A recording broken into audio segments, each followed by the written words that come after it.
Oh,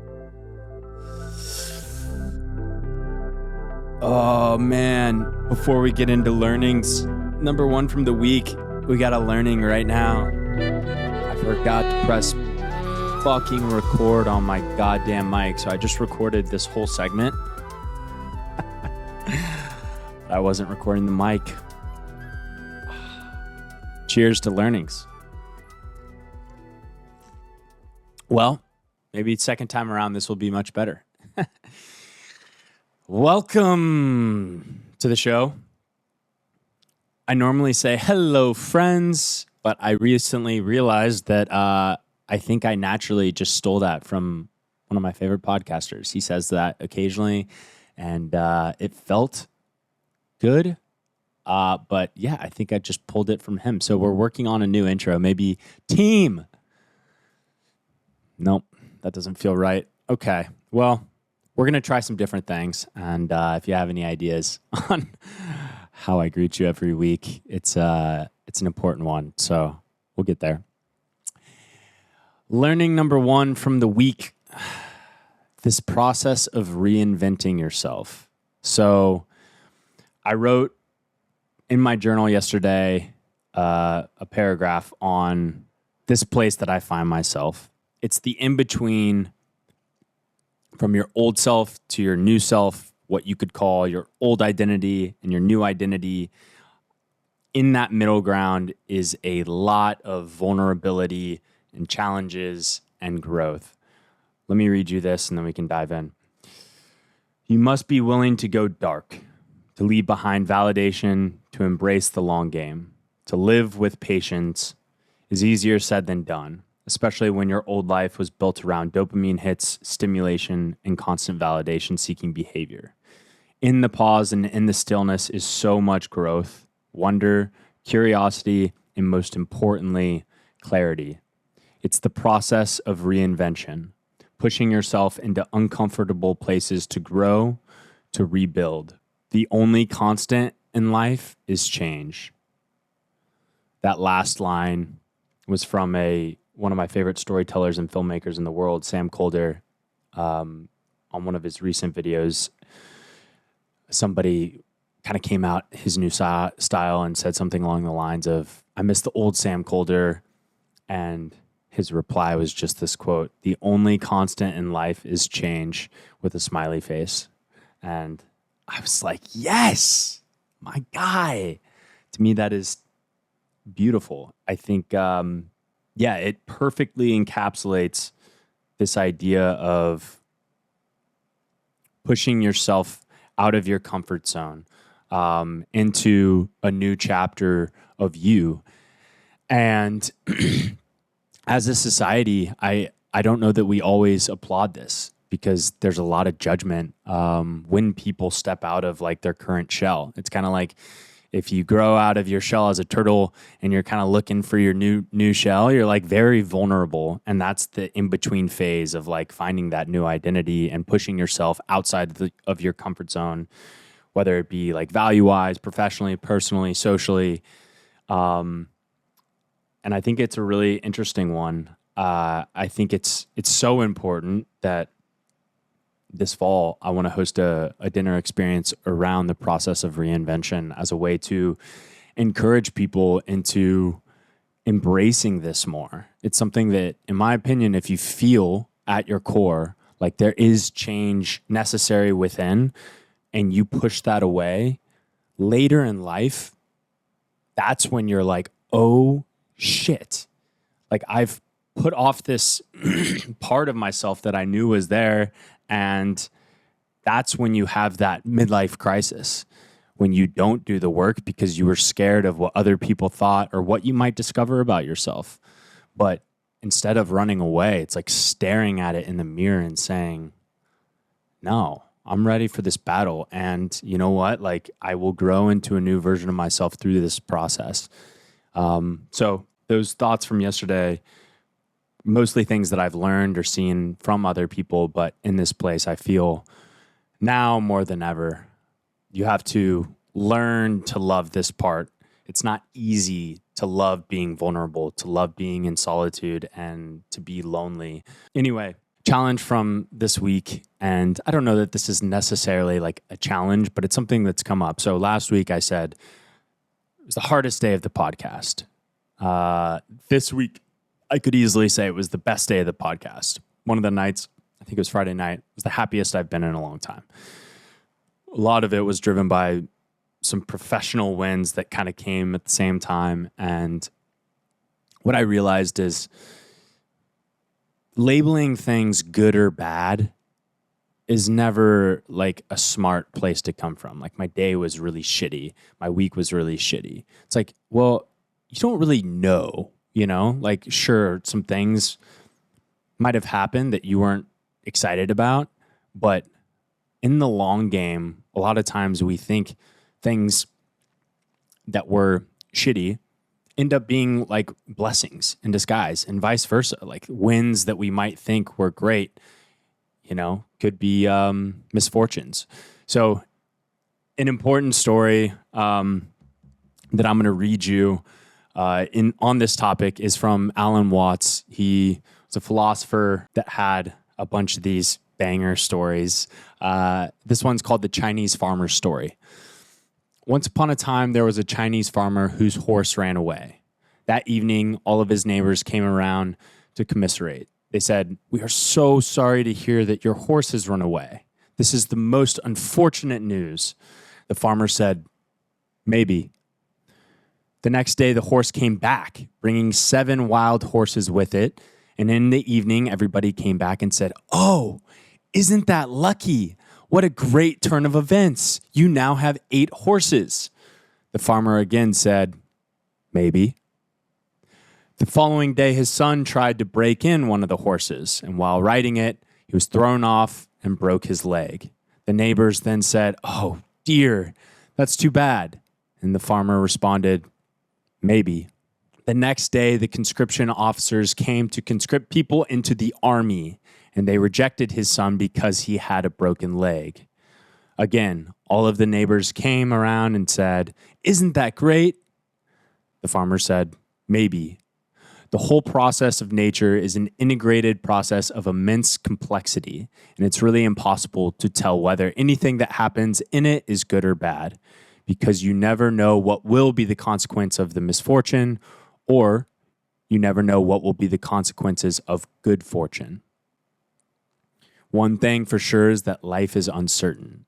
We never really know what situations may yield us, good, bad, or otherwise. Going beyond binary thinking is the ability to transcend this or that solution. This, my friends, is where imaginative opportunity lives.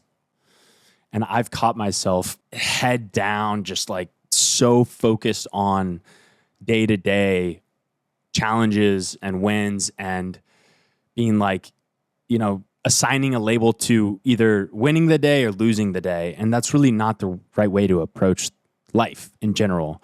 It's like trusting the universe, taking your hands off the tiller of the boat and just doing what you can to push the ball forward or be a good person. And as a society, I think we're very quick to jump to conclusions, but that patience and not attaching labels is so important. Remaining equanimous, having like a balanced approach to things that happen in your life is the art of living, and something that I, for one, am horrible at, because it's easier for me to make sense of something if I can say, "Oh, that was shitty," and then process it and move through it. But I think the way to live a much more peaceful life is trusting that the universe has your best intent in mind. And I think for the first time in my life, I really feel like I am evolving into a place of trust and following my gut and intuition, and not necessarily like closed grip trying to, move through the world, but more so just being like open-handed and letting things come in and like reacting to different things that happen in my life with just like an open mind and continuing to say, maybe. The Chinese farmer story, Alan Watts, he's incredible.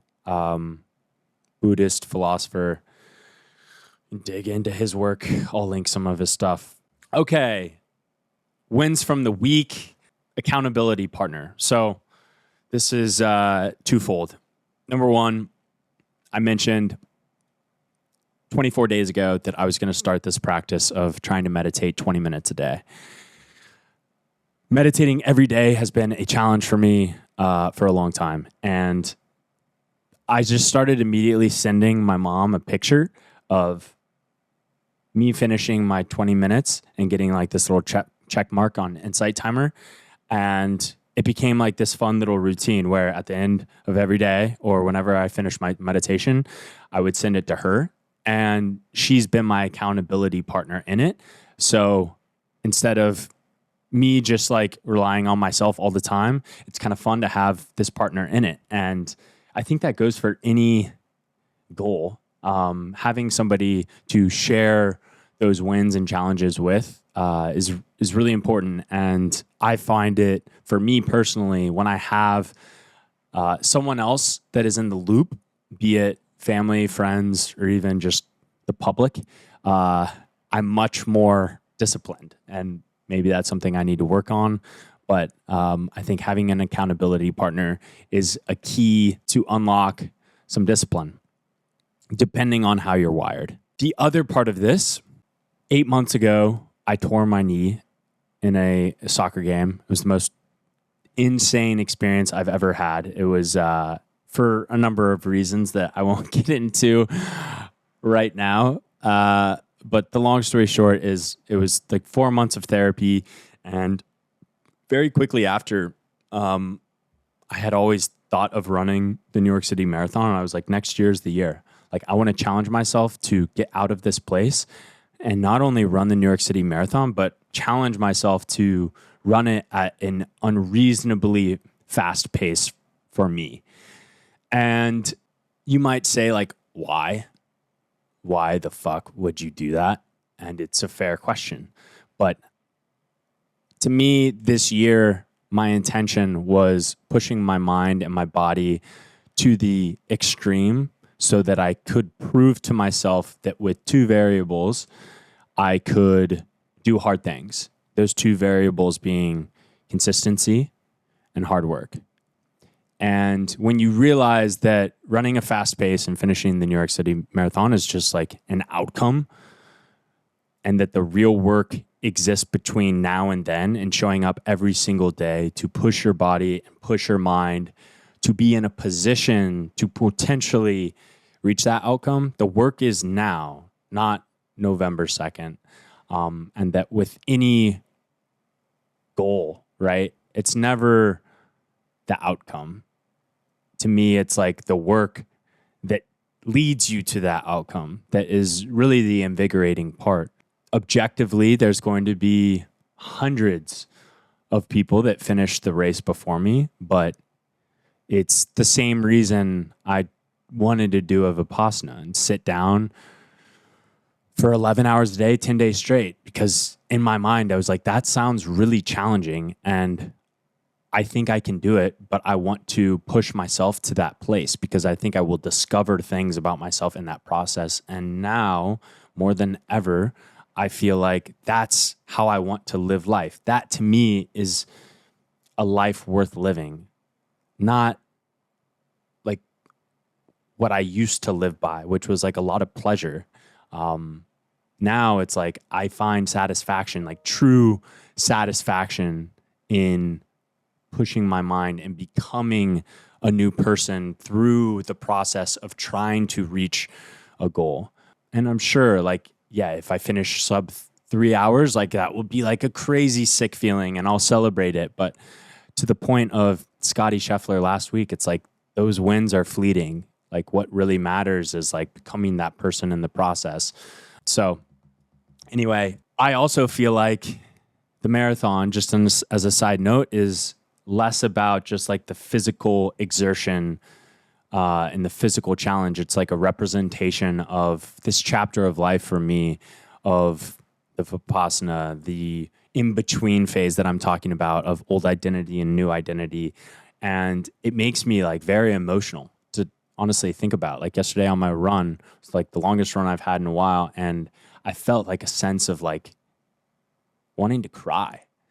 And I found myself crying more recently. And I think a lot of that is just like actually understanding like my body and my mind and pushing it, but tapping into more emotion and creativity, which like is kind of weird, but I guess I'm here for it. And like music also taps into that for me. So anyway, I kind of feel like this marathon is going to be an emotional one, not just because it's like running the New York City Marathon, but it's the physical representation of this whole chapter of life. And I'm excited for it. And I'm honestly like fucking stoked to just like push my body and challenge my mind to reach this goal and see what happens in the meantime. Okay. Eyes on. I was planning to do a video on this. We haven't gotten to it yet, but the intro music that we've gotten several compliments on for at the table was done by a friend, Pedram. His name's Peddybeats, and he is so gifted. He plays piano, plays sax, and is an interpretive musician. So we hosted these experiences called a journal series alongside suppers. And for a couple of them, he's come and we essentially gave prompts to folks and they would journal about them, then have breakout discussions about what came up. And Pedram would process his emotions and then play it on the piano in such a beautiful way. And I've always had so much admiration for his craft and also just like the human that he is. I feel like time is finally catching up with his music. Like he's starting to, get a lot of really impressive metrics on Spotify and stuff. But besides the point, because I think he's just so talented. And when you have that craft, time catches up, especially when you're a good person. Good things happen to good people. So shout out to Pedram. The intro music was built by him and Stella. We're going to do a video that I think hopefully captures some of his brilliance at some point this month or next. Extra credit. We've got an episode with Tadzio of Joy this week on the rooftop. A fire episode. Tadzio's an incredible writer and he's also one of my best friends. So we share some laughs and we dive into some of the writing that he's done in the last couple of years. A lot of the concepts that I speak to on Off the Top are shared by Tadzio. So it was a great episode. Excited to have him on. This week on the supper component, we're hosting an experience in Idlewild that is our by far like 6x the budget we've ever gotten for an experience. And I am very excited to bring it to life alongside some incredibly talented people. And the event side of the business, I think, is going to start ramping up. I'm more excited than I have been to put on the host hat and the creative director hat to make these experiences come to life. Like, I feel like that is a superpower and something I want to lean into more. We also finally secured a new part of the business with someone that once we get a project under the belt, I'll probably talk about it. But is a really exciting new chapter that I think is pushing us in the right direction. So thank you for being here. I told you the intro, we're workshopping, but the end we have make someone's day. Cheers.